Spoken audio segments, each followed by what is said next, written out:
Hey guys, welcome back to the channel. Welcome back to Vlogmas.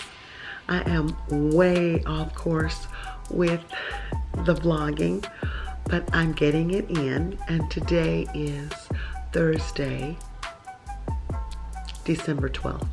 I think it's still the 12th. I don't think it has gone into Friday the 13th. I don't think so. Anyway, I meant to bring my camera and vlog this particular gala.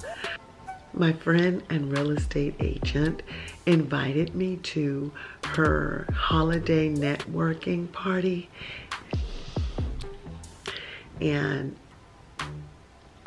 she had invited me like several months ago, but it starts at 7 and it's about an hour away, and each time something came up. Either I was not in town or it was raining and cold and I just didn't want to go, because nine times out of 10 I was going by myself, and I tell you guys, I just didn't want to go.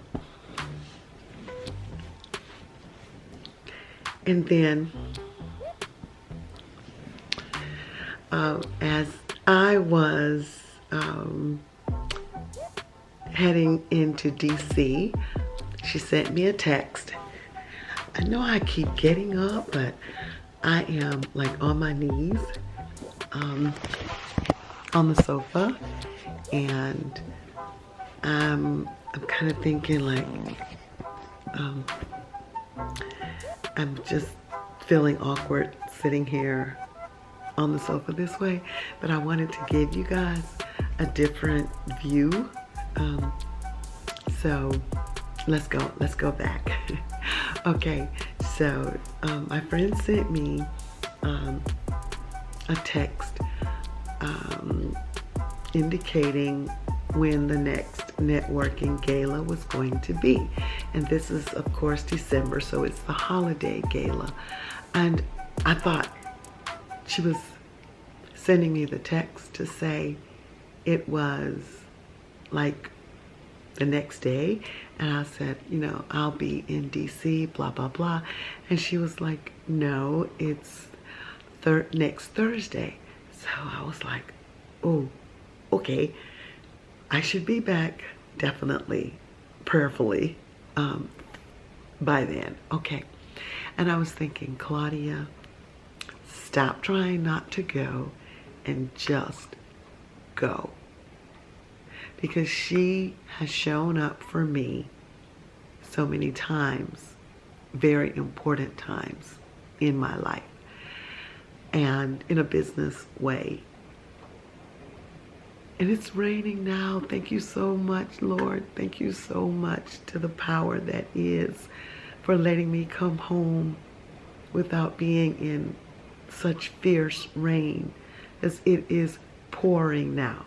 But it was raining on the way to the gala tonight, and it was raining on the way back, but nothing like what you hear now. So I'm so happy to be back in nonetheless.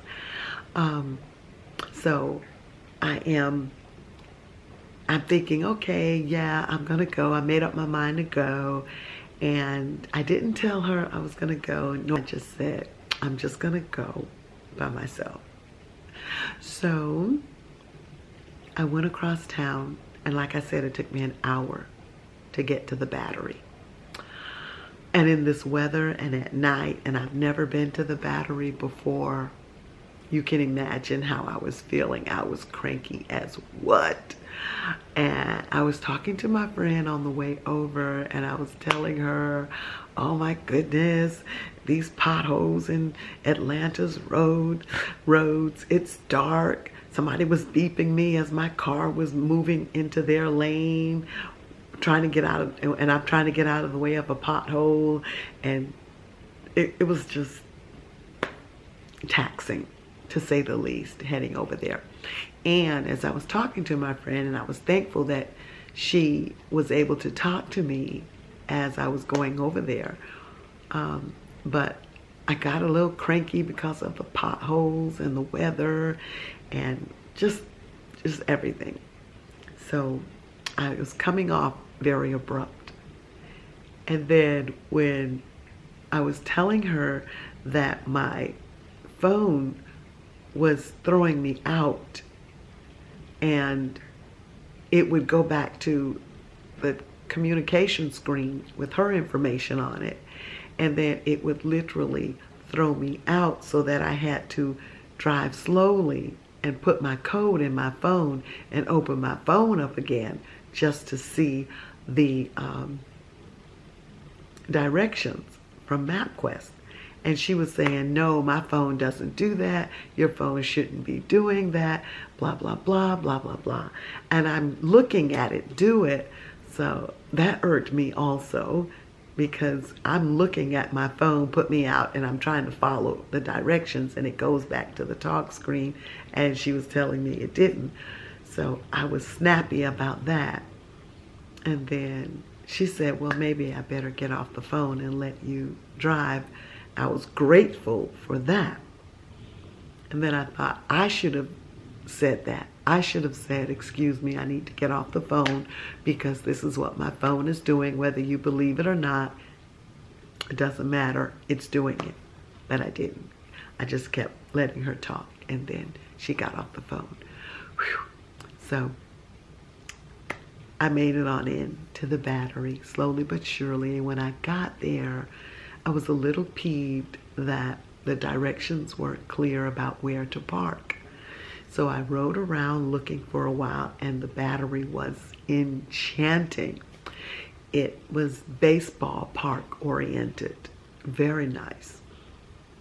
And I stopped in the orange parking lot twice, and I just circled it, came back to the front, and I went down the street and still inside of the Battery. And the Battery is in Atlanta. And then I saw the red parking lot, and it looked like if you passed the red parking lot, you were going to go out into the little city, and I didn't want to do that. Long story short, I decided to go back to the orange parking lot, the first parking lot when you drive into the Battery, and turn right. And I just sat there for a minute, and I called two of my sisters back, and I text my friend. So as I was doing all of that and just sitting there pondering whether or not I should turn and go home, the thought came to me, don't do that. I mean, you've come too far over here for an hour to just stop, be peeved about parking, and go home. So I was like, no. And then as I was sitting there quietly for a while with the rain coming down, a gentleman came over, like a security guard, and he asked me, could he help me? And I was telling him my situation. So he said, I think you should go to the red parking lot because you can park there free for 4 hours, from 7 to 10. And it was already, I think 9, a little after 9. So I said, great. And then I realized that that was probably where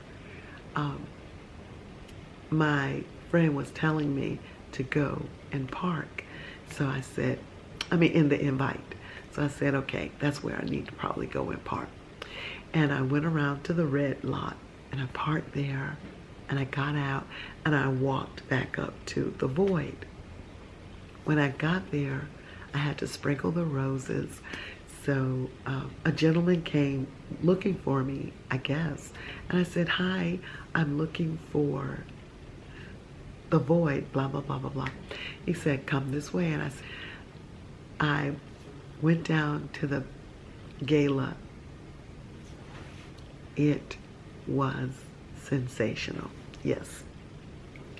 It was absolutely wonderful. And I was like, I am so glad that I did not leave.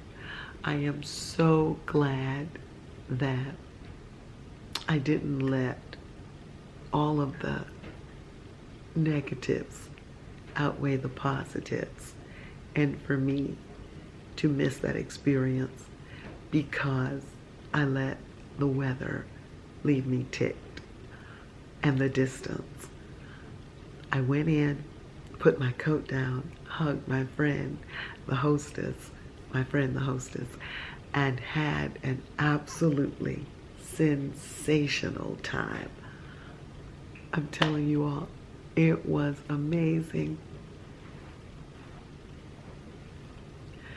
Let me tell you, I met one of the Tuskegee Airmen, and he was sitting down near a display. I looked over. He was probably the oldest gentleman in the room. There were lots of, I would say 20, 30 something aged people. The music was pumping. Ooh, the DJ was gorgeous. And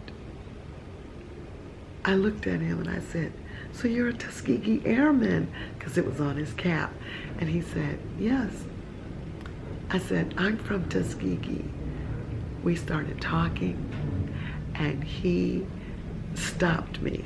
I mean, just literally stopped me and started talking. He had the best stories. I was like, why didn't I bring my vlogging camera? He was amazing. He was talking about his wife and how he met her and the love story he had with her. He had one child with her before she passed away of an aneurysm at the age of 34. 34. She had just had the baby like 4 months, I believe, and then she passed away. Oh my goodness. He had pictures that he shared with me. He was so handsome at 17, and he met her as a teenager.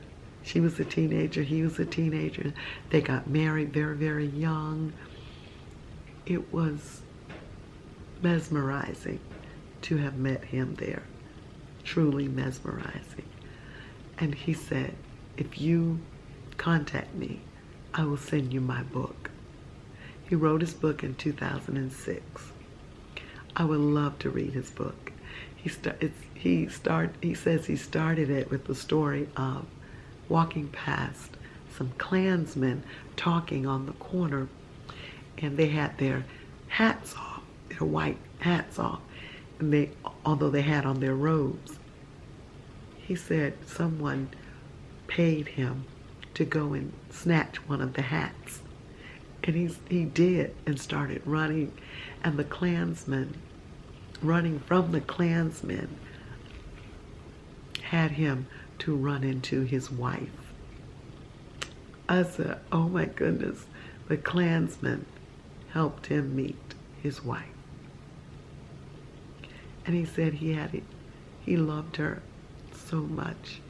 And since he married her in her teens, between the teens and 34, it was, as people might not think, quite a few number of years to love someone.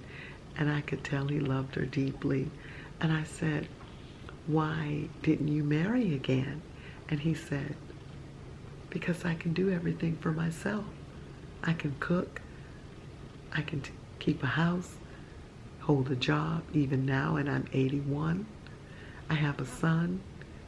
And he said, "My son's daughter looks exactly like my wife, like her grandmother, whom she never met."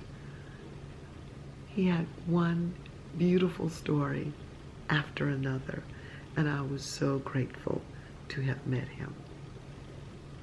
He was selling coffee that he said kept people young with no sugar in it. And here I was eating 2 tiny pieces of cake filled with sugar. I was like, oh my God. But he looked great. And mind you, My cousin had just called me the night before this and was telling me about having met my dad and was talking to him in town. And he said my dad told him, "Did you know I was 86? I'm 86." And my cousin was like, "Wow." And my dad was so proud to be 86. And here this Tuskegee Airman was 81, and he was still working, still traveling, still speaking. And he was at this networking event with his coffee. I don't know why he didn't bring his books. Maybe his coffee sells better than his books. I don't know, but I would love to read his book, and I'm going to contact him and get a copy of his book. He says the book was written in 2006, and I said, "Well, that's a long time ago, but perhaps someone can give your book to Tyler Perry or Spike Lee." And he said that has been done several times, but Tyler Perry said he didn't have the time to write the screenplay. I don't know. And he said he had some other people interested in putting his story to film, but he didn't think they were the right ones to do it. Their intent just didn't jive with the love story that he figured he and his wife deserved to have told on camera, on film. When I'll say again, I was delighted that I had persevered and stayed and was positive and experienced it, because it was wonderful. Everything about the whole gala was beautiful. And it lets me know that even if some occasion starts out a little on the negative side, you have every opportunity to make it positive just with your attitude. So stay positive, stay upbeat. You never know where it might lead. One thing I find one thing I find interesting is that when people ask, "What do you do?" and you say, "I'm a writer," and they say, "What do you write?" and I say, "Romance, primarily." And then all of a sudden, they have a romance, and they begin telling it, and the intent is to have you write the romance. They don't understand that every writer is not a writer for someone else. I'm a writer for my stories. I'm a writer for the romances that I call. I'm a writer for the romances that I want to see in others' hands and on the big screen and in others' hearts and on their bookshelves. They don't understand that so much of your lifeblood goes into your writing and your time. And time is precious and sacred. And there are writers who will write stories for other people, ghost stories, ghost writers who are ghost writers and don't mind writing other people's stories for hire. I'm not that writer. I'm not even the writer to want to edit and develop other people's stories. I want to write and edit and rewrite and see my stories brought to the silver screen, television, your bookshelves, the world. So I smile and decide if I'm going to spend that much breath to explain to other people about that. Or just smile and let them have their say and then go on. But bless his heart, he said that someone had written his story in 2006, a woman, I believe, and now he was ready to have it written as a screenplay to hit the silver screen. And I guess when I said I'm a writer and I film, edit, and post on YouTube, I guess he figured, you can do it all then. I need you. I've been waiting for you. But it's all right. It was a wonderful evening. Okay, that's the end of this vlog. I'm going to get up, wash the dishes, have some pizza that my son ordered before I left, and I might watch a little of this television. And then I'm going to bed to get up and enjoy finishing sequence 1 of my new novel manuscript. I love it already. I love it. I've been in love with the story for a long time, and gradually more of it is coming to me and being clearer and clearer. And it's waited for so long. It's been incubating so long in my head and heart. And I'm ready to write it now. Life is just amazing. Amazing. There I go again with the word amazing. Years ago it was beautiful. Everything was beautiful. Okay. Love you all so much. Bye. See you tomorrow or whenever this goes up in the next vlog. Stand in your own spotlight and shine. Besitos y abracitos a todo el mundo.